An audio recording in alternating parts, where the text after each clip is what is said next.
Mardi 5 décembre de l'an 2023, Afrique en bref sur Icon TV. Madame, Monsieur, bonjour et bienvenue.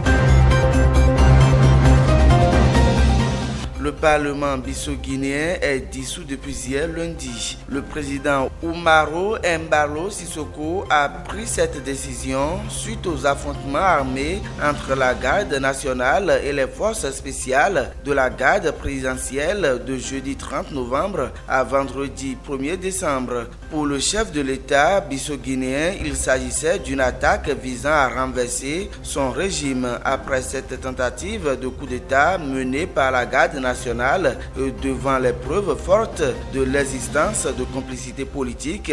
Le fonctionnement normal des institutions de la République est devenu impossible. Ces faits confirment l'existence d'une grave crise politique, a-t-il déclaré. La date des prochaines élections législatives sera fixée le moment opportun conformément aux dispositions de la Constitution, apprend-on à travers un décret présidentiel communiqué à la presse.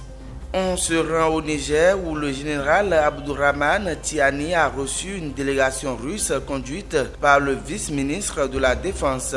Dans l'annonce des autorités militaires hier lundi à la radio nationale, la délégation a effectué ce déplacement pour le renforcement de la coopération militaire entre les deux parties. À l'issue de la rencontre, des documents sont signés. Dans ce cadre, la délégation s'est également rendue dimanche au Mali. Les échanges ont porté sur des projets de développement pour le Mali en matière d'énergie renouvelable et d'énergie nucléaire, ainsi que des questions liées à l'approvisionnement du Mali en engrais, en blé et en produits pétroliers, a fait savoir Alouseni Sanou, ministre de l'économie et des finances du Mali, dans une vidéo publiée par la présidence. Dans la même publication, le ministre a annoncé la réalisation d'un chemin de fer et d'un réseau de tramway, la création d'une compagnie aérienne régionale ainsi que des projets de recherche et d'exploitation minière.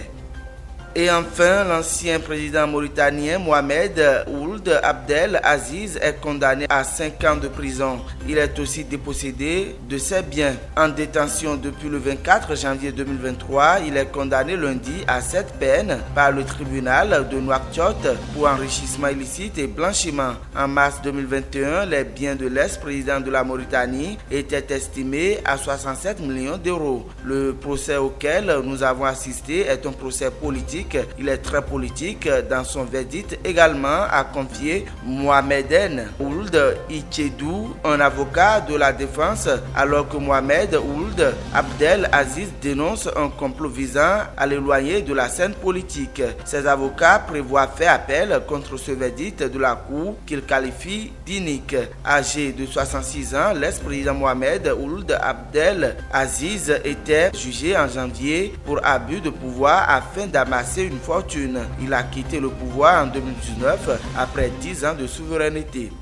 Madame, Monsieur, ce sera donc tout pour l'Afrique en bref de ce jour. À ce soir pour le Bénin Actu Soir.